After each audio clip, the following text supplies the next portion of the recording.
कर्पूरिघोरं करुणावतारं संसारसारं भुजगेन्द्रहारं सदा वसन्तं हृदयारविन्दे भवं भवानी सहितं नमामि सहितं नमामि।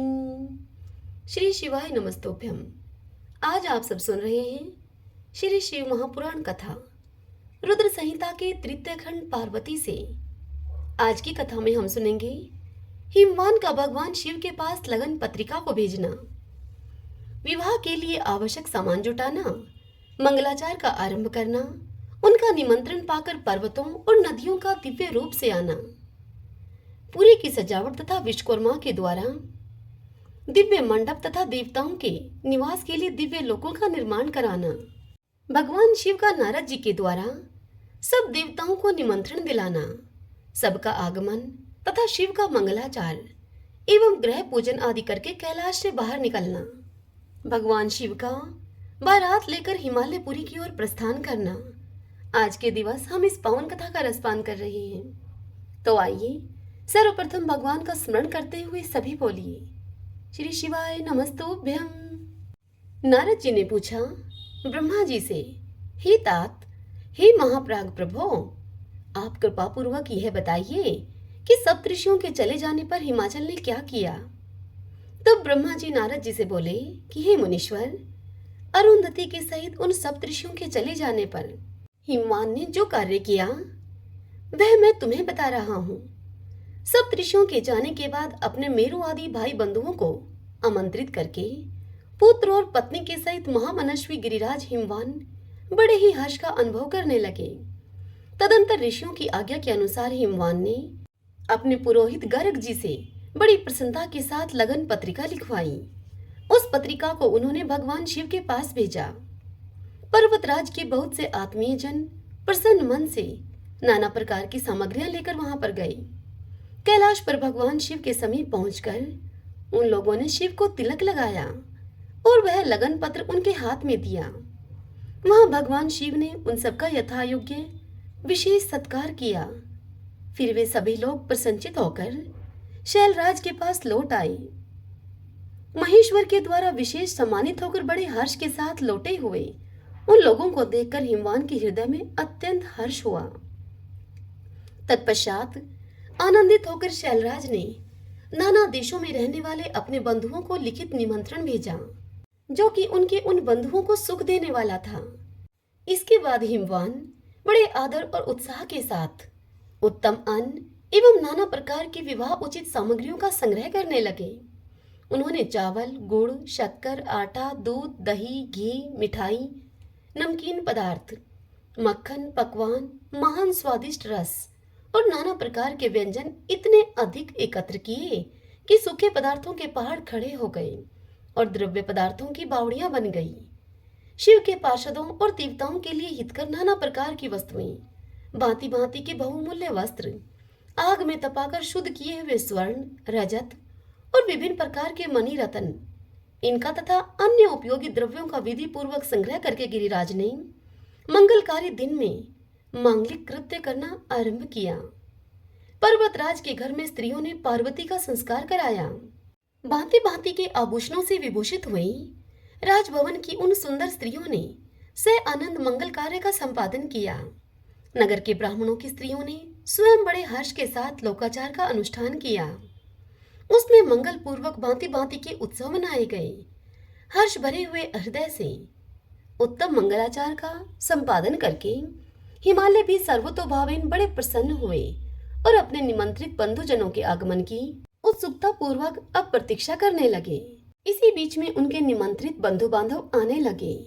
देवताओं के निवास भूत गिरिराज सुमेरु दिव्य रूप धारण करके नाना प्रकार के मणियों और महारत्नों को यत्न पूर्वक साथ में लेकर अपने स्त्री और पुत्रों के साथ हिमालय के घर आए।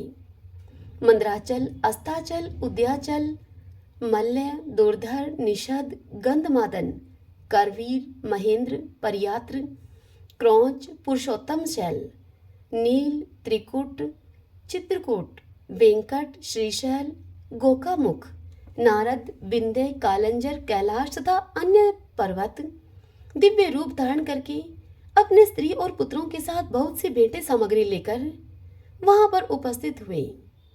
दूसरे द्वीपों में तथा यहाँ भी जो जो पर्वत हैं वे सब मिलकर हिमालय के घर में पधारे। शिवा और शिव का विवाह है यह जानकर सभी ने बड़ी प्रसन्नता के साथ वहां पदार्पण किया। शोणभद्र आदि नद और संपूर्ण नदियां दिव्य नर नारियों के रूप को धारण करके नाना प्रकार के अलंकारों से अलंकृत होकर शिव पार्वती का विवाह देखने के लिए वहां आए। गोदावरी, यमुना, सरस्वती, वेणी, गंगा, नर्मदा तथा अन्य श्रेष्ठ सरिताएं भी बड़ी प्रसन्नता के साथ हिमवान के घर पर आई। उन सबके आने से हिमालय की दिव्यपुरी सभी ओर से भर गई। वह सब प्रकार की शोभाओं से संपन्न थी। वहां बड़े बड़े उत्सव हो रहे थे। ध्वजा पताकाएं फहरा रही थीं। बंधनवारों से उसकी अधिक शोभा होती थी। चारों ओर चंदोवे तने होने से वहां सूर्य का दर्शन नहीं होता था। भांति भांति की नीली, पीली आदि प्रभा उस पुरी की शोभा को बढ़ाती थी। हिमालय ने भी बड़ी प्रसन्नता के साथ अपने यहाँ पधारे हुए सभी स्त्री पुरुषों का यथा योग्य आदर सत्कार किया और सबको अलग अलग सुंदर स्थानों में ठहराया। अनेकानेक उपयुक्त सामग्री देकर सबको पूर्ण संतुष्ट किया।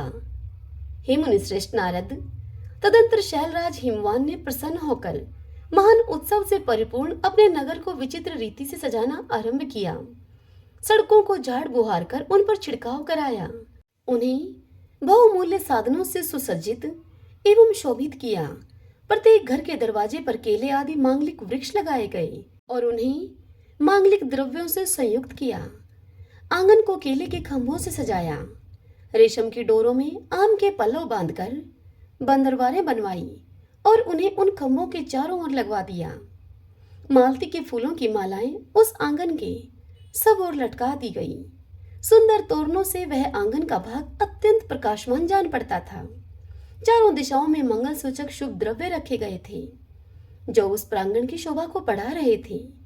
इसी प्रकार अत्यंत प्रसन्नता से भरे हुए गिरिराज हिमवान ने महान प्रभावशाली गर्ग मुनि को आगे करके अपनी पुत्री के लिए प्रस्तुत करने योग्य सारा उत्तम मंगल कार्य संपन्न किया। उन्होंने विश्वकर्मा को बुलाकर आदर पूर्वक एक मंडप बनवाया जिसका विस्तार बहुत अधिक था। विधि आदि के कारण वह मंडप बहुत ही मनोहर जान पड़ता था। हे देवऋषि नारद, वह मंडप कई योजन विस्तृत था। अनेक शुभ लक्षणों से युक्त तथा नाना प्रकार के आश्चर्यों से परिपूर्ण था वह मंडप। वहां स्थावर और जंगम सभी वस्तुएं कृत्रिम बनी हुई थीं, परंतु असली वस्तुओं के समान प्रतीत होती थीं। उनसे उस मंडप की मनोहरता बढ़ गई थी। वहां सब और ऐसी अद्भुत वस्तुएं थीं जो कि उस मंडप का सर्वस्व जान पड़ती थीं।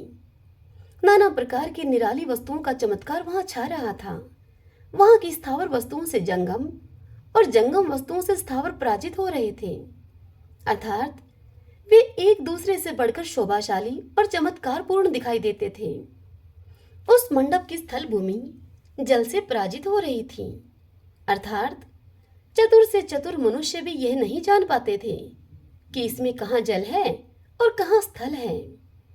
कहीं कृत्रिम सिंह बने हुए थे तो कहीं सारसों की पंक्तियां थी, कहीं बनावटी मोर थे जो कि अपनी सुंदरता से मन को मोह लेते थे, कहीं कृत्रिम स्त्रियां थी जो कि पुरुषों के साथ नृत्य करती थीं। इस प्रकार से वे कृत्रिम होने पर भी सब लोगों की ओर देखती और उनके मन को मोह में डाल देती थीं।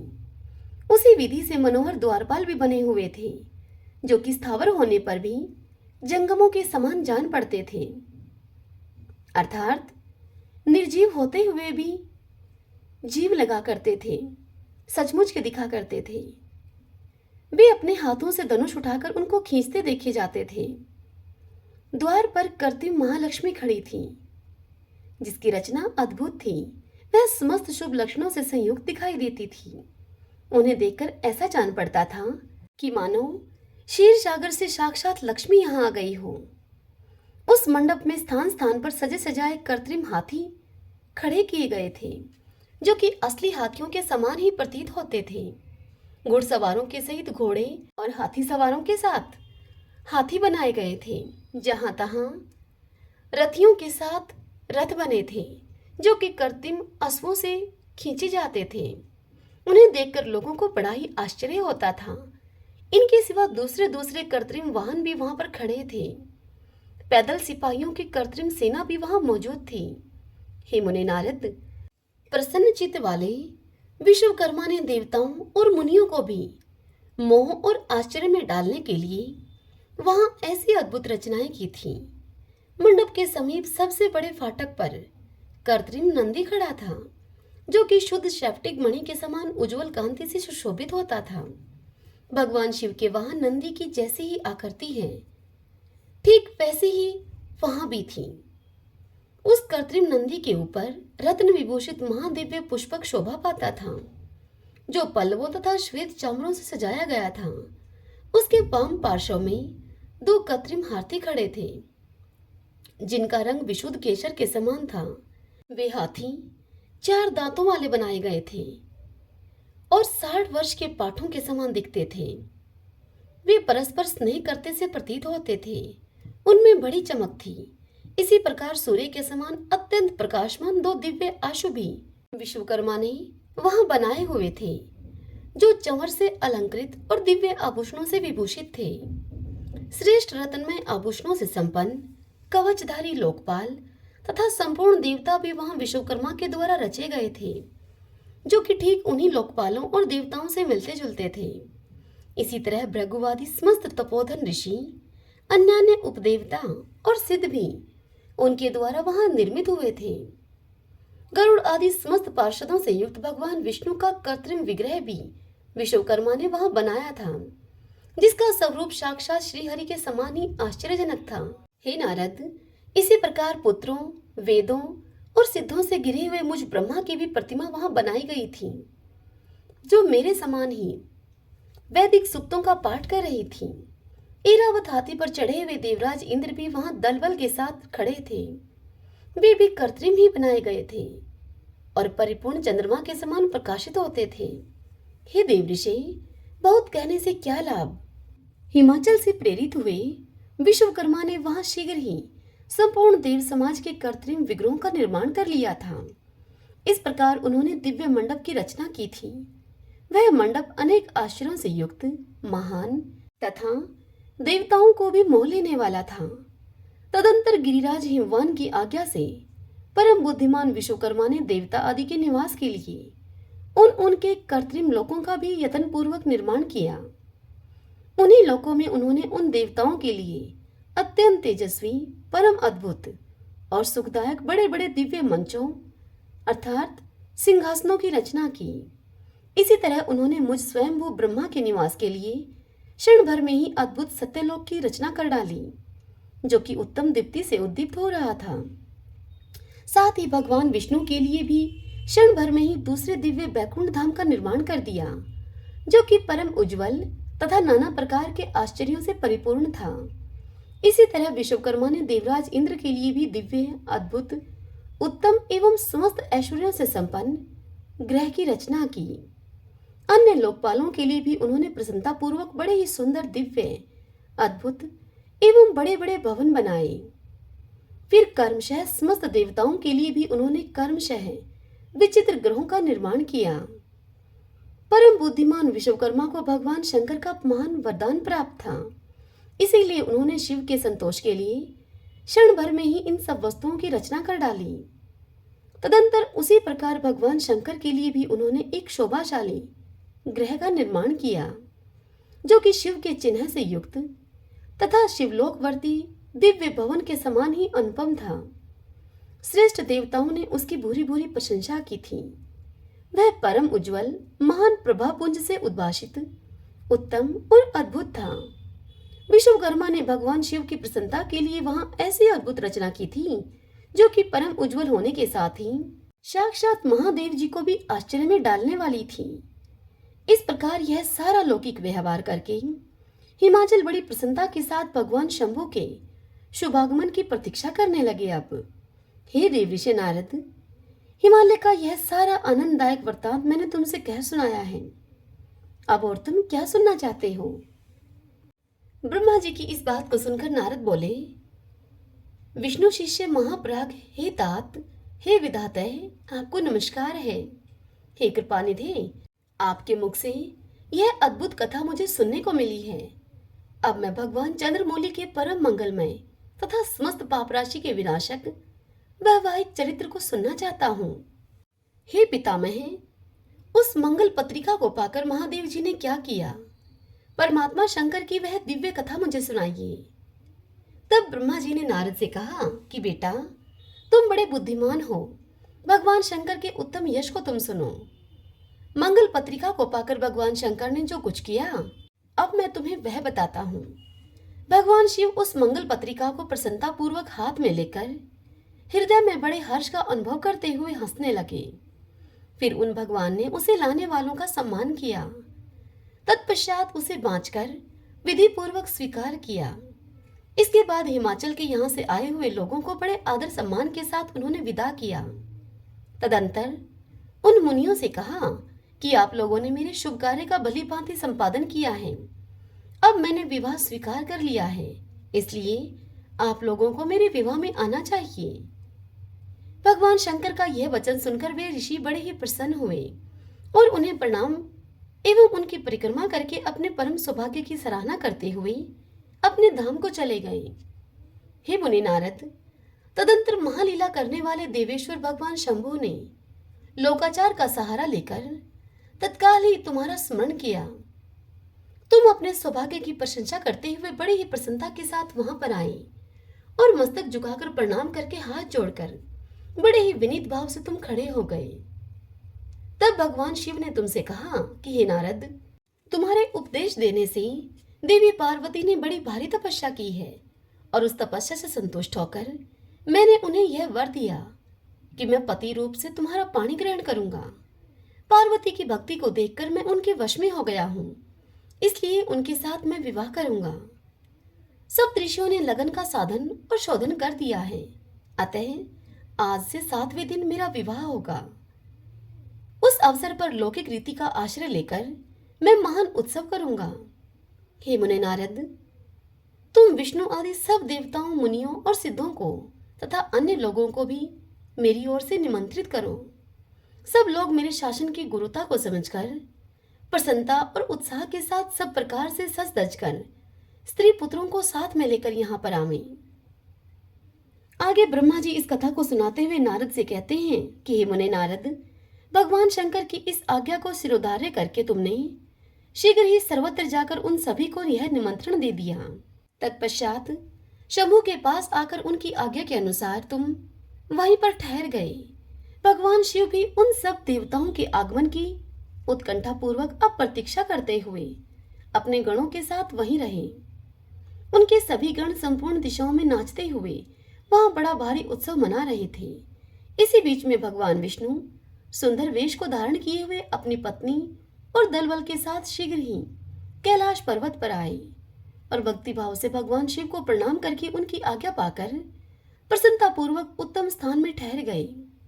और इसी प्रकार मैं भी अपने गणों के साथ स्वतंत्रता पूर्वक शीघ्र ही कैलाश पर गया और भगवान शंभु को प्रणाम करके अपने सेवकों के सहित से आनंद वहां ठहरा। तदंतर इंद्र आदि लोकपाल और उनकी स्त्रियां आवश्यक सम्मान के साथ खूब सज धज कर वहां पर आई। वे सब के सब उत्सव मना रहे थे। तत्पश्चात मुनि, नाग, सिद्ध, उपदेवता तथा अन्य लोग भी निमंत्रित होकर उत्सव मनाते हुए वहां पर आए। उस समय महेश्वर ने वहां पर आए हुए सभी देवता आदि का पृथक पृथक सहस्त्र स्वागत सत्कार किया। फिर तो कैलाश पर्वत पर बड़ा ही अद्भुत और महान उत्सव होने लगा। अब देवांगनाओं ने उस अवसर पर यथा योग्य नृत्य आदि किए। विष्णु आदि जो देवता भगवान शंभु की वैवाहिक यात्रा संपन्न कराने के लिए इस समय वहां आए थे, वे सब यथास्थान पर ठहर गए। भगवान शिव की आज्ञा पाकर सभी लोग उनके प्रत्येक कार्य को अपना ही कार्य समझकर नियंत्रित रूप से उस कार्य को करने में सहयोग देने लगे और इसे शिव की सेवा मानने लगे। इस समय सातों मातृकाएं वहां बड़ी प्रसन्नता के साथ शिव को यथा योग्य आभूषण पहनाने लगी। हे मुनि श्रेष्ठ नारद, परमेश्वर भगवान शिव का जो स्वाभाविक वेश था वही उनकी इच्छा से उनके लिए आभूषण की सामग्री बन गया। उस समय चंद्रमा स्वयं उनके मुकुट के स्थान पर जा विराजे उनका जो सुंदर ललाटवर्ती तीसरा नेत्र था वही शुभ तिलक बन गया उनका। हे मुने नारद, कानों के आभूषणों के रूप में जो दो सर्प बताए गए हैं वे नाना प्रकार के रत्नों से युक्त दो कुंडल बन गए उनके। अन्य अन्य अंगों में स्थित सर्प उन अंगों के अति रमणीय नाना रत्नमय आभूषण हो गए। उनके शरीर में जो भस्म लगा हुआ था वही चंदन आदि का अंगराग बन गया और उनके जो गज चर्म आदि परिधान थे वे सुंदर दिव्य दुकुल बन गए। इस प्रकार उनका रूप इतना सुंदर हो गया कि उसका वर्णन करना कठिन है। वे साक्षात ईश्वर तो थे ही, उन्होंने पूरा पूरा ऐश्वर्य प्राप्त कर लिया। तदंतर समस्त देवता, यक्ष, दानव, नाग, पक्षी, अप्सरा और महर्षिगण मिलकर भगवान शिव के समीप गए और महान उत्सव मनाते हुए प्रसन्नता पूर्वक उनसे यूं बोले। वे सब बोले, हे महादेव, हे महेश्वर, अब आप महादेवी गिरिजा को ब्याह लाने के लिए हम लोगों के साथ चलिए। चलिए प्रभु, हम पर कृपा कीजिए। तत्पश्चात विज्ञान से प्रसन्न हृदय वाले भगवान विष्णु ने भगवान शंकर को भक्तिभाव से प्रणाम करके उपयुक्त प्रस्ताव के अनुरूप ये बात कही। भगवान विष्णु बोले, हे शरणागत वत्सल देवदेव, हे महादेव प्रभो, आप अपने भक्तजनों का कार्य सिद्ध करने वाले हैं, अतः मेरा एक निवेदन सुनिए। हे कल्याणकारी शंभो, आप ग्रह सूत्रोक्त विधि के अनुसार गिरिराज कुमारी पार्वती देवी के साथ अपने विवाह का कार्य कराइए। हे हर, आपके द्वारा विवाह की विधि का संपादन होने पर वही लोक में सर्वत्र विख्यात हो जाएगी। अतः हे नाथ, आप कुल धर्म के अनुसार प्रेम पूर्वक मंडप स्थापन और नांदी मुख श्राद्ध कराइए और लोक में अपने यश का विस्तार कीजिए। ब्रह्मा जी इस कथा को सुनाते हुए आगे नारद जी से कहते हैं, हे नारद, भगवान विष्णु के ऐसा कहने पर लोकाचार परायण परमेश्वर शंभु ने विधि पूर्वक सब कार्य किया। उन्होंने सारा अभ्युदय कार्य कराने के लिए मुझको ही अधिकार दे दिया था। अतः वहां मुनियों को साथ लेकर मैंने आदर और प्रसन्नता के साथ वह सब कार्य संपन्न किया। हे महामुनि नारद, उस समय कश्यप, अत्रि, वशिष्ठ, गौतम, भागुरी, गुरु, कणव, बृहस्पति, शक्ति, जमदग्नि, पराशर, मार्कंडे, शिलापाक, अरुणपाल, कृतश्रम, अगस्त्य, चैवन, गर्ग, शिला, ददीची, उपमन्यु, भरद्वाज, कर्तवर्ण, पिपलाद, कुशिक, कौतस तथा शिष्यों के सहित व्यास जी, ये और दूसरे बहुत से ऋषि जो कि भगवान शिव के समीप आए थे, मेरी प्रेरणा से विधि पूर्वक वहां अभ्युदिक कर्म कराने लगे। वे सब के सब वेदों के पारंगत विद्वान थे। अतः वेदोक्त विधि से वैवाहिक मंगलाचार करके ऋग्वेद, यजुर्वेद और सामवेद के विविध उत्तम सूक्तों के द्वारा महेश्वर की रक्षा करने लगे। उन सब ऋषियों ने बड़ी ही प्रसन्नता के साथ बहुत से मंगल कार्य कराए। मेरी और शंभु की प्रेरणा से उन्होंने विघ्नों की शांति के लिए प्रीतिपूर्वक ग्रहों का और समस्त मंडलवर्ती देवताओं का पूजन किया। वह समस्त पूजन लौकिक वैदिक कर्म यथोचित रीति से करके भगवान शिव बहुत ही संतुष्ट हुए और उन्होंने प्रसन्नता पूर्वक ब्राह्मणों को प्रणाम किया। तदंतर वे सर्वेश्वर महादेव देवताओं और ब्राह्मणों को आगे करके उस गिरिश्रेष्ठ कैलाश से हर्षपूर्वक निकले। कैलाश से बाहर जाकर देवताओं और ब्राह्मणों के साथ भगवान शंभु, जो कि नाना प्रकार की लीलाएं करने वाले हैं, से आनंद खड़े हो गए। उस समय वहां महेश्वर के संतोष के लिए देवता आदि ने मिलकर बहुत ही बड़ा उत्सव मनाया। बाजे बजाए गए और गान और नृत्य हुए। ब्रह्मा जी कहते हैं कि हे मुनि नारद, तदंतर भगवान शंभु ने नंदी आदि सब गणों को अपने साथ में लेकर हिमाचलपुरी को चलने की प्रसन्नता पूर्वक आज्ञा देते हुए इस प्रकार से कहा। शंभु बोले, तुम लोग थोड़े से गणों को यहाँ पर रखकर शेष सभी लोग मेरे साथ बड़े उत्साह और आनंद से युक्त होकर गिरिराज हिमवान के नगर को चलो। फिर तो भगवान की आज्ञा पाकर गणेश्वर, शंखकर्ण, केकराक्ष, विकर्त, विशाख, पारिजात, विकर्तानन, दुदुम्ब, कपाल, संधारक, कंदुक, कुंडक, विष्टम्भ, पीपल, सनादक, आवेशन, कुंड, परवर्तक, चंद्रतापन, काल, कालक, महाकाल, अग्निक, अग्निमुख, आदित्य मूर्धा, घना वह, शना है, कुमुद, अमोघ, कोकिल, सुमंत्र, काक पादोदर, सनातंक, मधुपिंग, कोकिल, पूर्णभद्र, नील, चतुर्कवत्र, करण, अहिरोमक, यज्वाक्ष, सतमन्यु, मेघमन्यु, काष्ठगुड़, विरूपाक्ष, शुकेश, वृषभ, सनातन, तालकेतु, षणमुख, चैत्र, स्वयं प्रभु, कुलीश, लोकांतक, दीप्तात्मा, दैतांतक, भृंगरीट, देव देव प्रिय, अश्नि, भानुक, परमा तथा वीरभद्र अपने असंख्य कोटि कोटि गणों तथा भूतों को साथ लेकर चले। नंदी आदि गणराज असंख्य गणों से घिरे चले तथा क्षेत्रपाल और भैरव भी कोटि कोटि गणों को लेकर उत्सव मनाते हुए प्रेम और उत्साह के साथ चल पड़े। वे सब सहस्त्र हाथों से युक्त थे, सिर पर जटा का मुकुट धारण किए हुए थे। उन सबके मस्तक पर चंद्रमा और गले में नील चिन्ह थे तथा वे सब के सब त्रिनेत्रधारी थे। उन सब ने रुद्राक्ष के आभूषण पहन रखे थे। सभी उत्तम भस्म धारण किए हुए थे और हार, कुंडल, केयूर तथा मुकुट आदि से अलंकृत थे। इस प्रकार देवताओं तथा दूसरे दूसरे गणों को साथ में लेकर भगवान शंकर अपने विवाह के लिए हिमवान के नगर की ओर चल दिए। चंडी देवी रुद्रदेव की बहन बनकर खूब उत्सव मनाती हुई बड़ी प्रसन्नता के साथ वहां आ पहुंची। वे शत्रुओं को अत्यंत भय देने वाली थी। उन्होंने सांपों के आभूषण से अपने को विभूषित कर रखा था। उनका वाहन प्रेत था। वे उस प्रेत पर ही आरूढ़ होकर अपने माथे पर एक सोने का भरा हुआ कलश लेकर चल रही थी।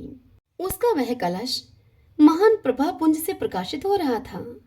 हे मुने नारद, वहां करोड़ों दिव्य भूतगण शोभा पाते थे, जिनका रूप विकराल था। उनके रूप रंग भी अनेक प्रकार के थे।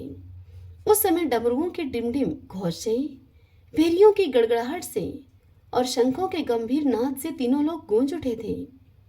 दुदुम्बियों की ध्वनि से महान कोलाहल हो रहा था। वह कोलाहल जगत का मंगल करता हुआ अमंगल का नाश करता था। देवता लोग शिवगणों के पीछे होकर बड़ी उत्सुकता के साथ बारात का अनुसरण करते थे।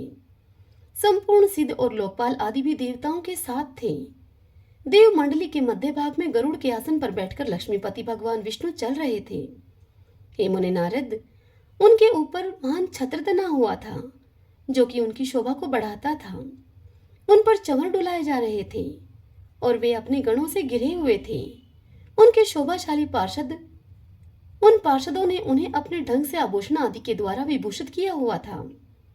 इसी प्रकार मैं भी मूर्तिमान वेदों, शास्त्रों, पुराणों, आगमों, संकादिक महासिद्धों, प्रजापतियों, पुत्रों तथा अन्य परिजनों के साथ मार्ग में चलता हुआ बड़ी ही शोभा पा रहा था।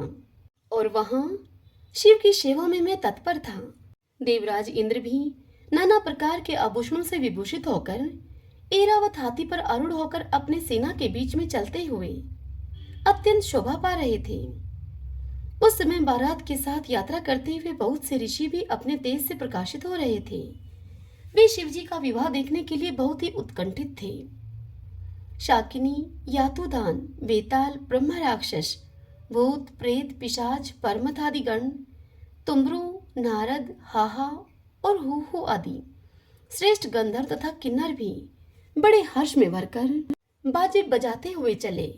संपूर्ण जगन माताएं, सारी देव कन्याएं, गायत्री, सावित्री, लक्ष्मी और अन्य देवांगनाएं, ये तथा दूसरी देव पत्नियां जो कि संपूर्ण जगत की माताएं हैं, शंकर जी का विवाह है, यह सोचकर बड़ी ही प्रसन्नता के साथ उस विवाह में सम्मिलित होने के लिए गई। वेदों, शास्त्रों, सिद्धों और महर्षियों के द्वारा जो साक्षात धर्म का स्वरूप कहा गया है तथा जिसकी अंग कांति शुद्ध शैफ्टिक के समान उज्जवल है, वह सर्वांग सुंदर वृषभ भगवान शिव का वाहन है। धर्म वत्सल महादेव जी उस वृषभ पर आरूढ़ होकर सबके साथ यात्रा करते हुए बड़ी ही शोभा पा रहे थे। देव ऋषियों के समुदाय उनकी सेवा में उपस्थित थे। इन सब देवताओं और महर्षियों के एकत्र हुए समुदाय से महेश्वर की बड़ी ही शोभा हो रही थी। उनका बहुत श्रृंगार किया हुआ था। वे शिवा का पानी ग्रहण करने के लिए हिमाचल के भवन को जा रहे थे। हे नारद, इस प्रकार बारात की यात्रा संबंधी उत्तम उत्सव से युक्त शंभु का चरित्र मैंने तुमसे कहा। अब हिमालय नगर में जो सुंदर वृतांत घटित हुआ उसे तुम सुनो। हरि ओम तत्सत। श्री शिवाय नमस्तोभ्यम। भगतजनों, आज की अध्याय की यह कथा यहीं पर पूर्ण हुई। इससे आगे कल की कथा में सुनेंगे। कल की कथा में हम सुनेंगे हिमवान के द्वारा शिव की बारात की अगवानी करना तथा सभी का अभिनंदन एवं वंदन करना, मेनका का नारद जी को बुलाकर उनसे बारातियों का परिचय पाना तथा शिव और उनके गणों को देखकर भय से मूर्छित होना। कल हम इस पावन कथा का रसपान करेंगे। आशा है कि आज की यह कथा आपको पसंद आई होगी। यदि ऐसा हो तो इस वीडियो को लाइक करें, कमेंट बॉक्स में हर हर महादेव लिखिए और अपने अपनों के साथ इस एक कथा को अवश्य शेयर करें। श्री शिवाय नमस्तोभ्यम।